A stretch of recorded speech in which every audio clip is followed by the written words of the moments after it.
Hi, this is Diane MacEachern with Big Green Purse. In the book, Big Green Purse, Use Your Spending Power to Create a Cleaner World.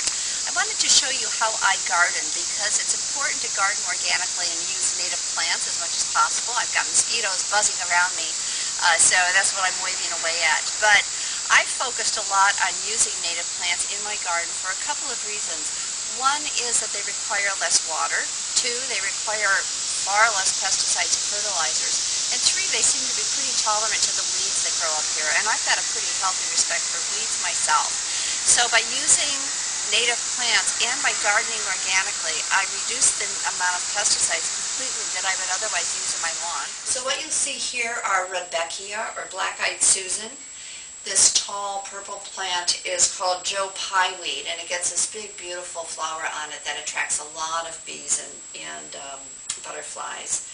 That tall purplish pink flower to the right is called Echinacea, also known as purple coneflower.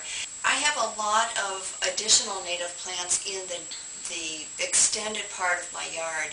Plants like eastern hemlock and serviceberry and dogwood. One of the most demanding aspects of maintaining a landscape can be just keeping track of the lawn.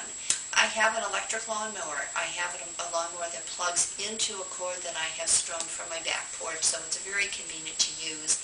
I'm not burning up a lot of gasoline mowing my lawn. And also the lawnmower itself is a little bit lighter to push than one that has a gasoline-powered engine on it. So if I'm mowing the lawn instead of my son or my husband, it makes it a little bit easier for me to do. I make a point of composting all of my yard waste and also my kitchen waste. And I have found it to be very easy to use a compost barrel. It also spares me the need to figure out how to dispose of yard waste and kitchen waste. It creates a great fertilizer, and it saves me a lot of money because I don't have to buy fertilizer for the garden. So if you look over my shoulder, you can see my house in the background, and it might seem like it's perched pretty high up off the ground.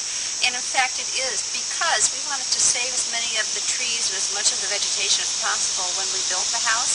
So we actually hand-dug posts big enough for telephone poles and then put the house on a platform on top of the telephone poles. So in essence, we have a tree house, and we were also able to protect the trees on the property. I've put in a drip irrigation system that pretty much covers my entire yard.